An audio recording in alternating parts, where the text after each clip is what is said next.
Келесі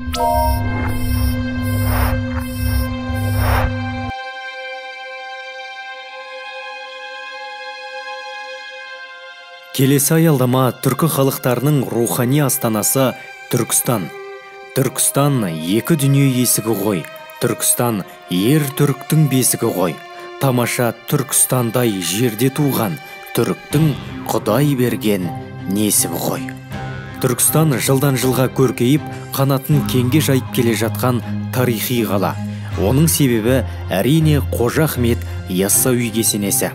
1396 жылы Орта Азияның билеушісі Ақсақ Темір Қожа Ахмет Яссауидің ескі мазарының орнына жаңа кесене салу жайлы бұйрық береді. Орта ғасырларда бой көтерген ең керемет сәулет өнерінің бірі саналатын аталмыш кесенеде қазақтың 21 ханы жерленген деседі ел.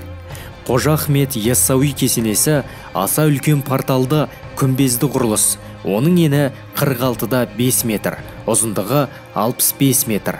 Ғимараттың орасан зор порталы және бірнеше күмбезі бар. Оның орталық залының төңірегінде түрлі мақсатқа арналған 35 бөлме салынған. Жамағатхана күмбезінің ұшар басына дейін есептегендегі ғимараттың биіктігі 37-де 5 метр. Сыртқы қабырғаларының қалыңдығы 2 метр. Қазандық қабырғаларының қалыңдығы 3 метр. Жалпы тұрқы симметриялы, жеке бөлшектері асимметриялы болып келетін бұл зәулім ғимарат 8 түрлі бөлмелер тобынан тұрады. Қазандық, үлкен ақсарай, кіші ақсарай, құдықхана, кітапхана, асхана, көрхана, мешіт.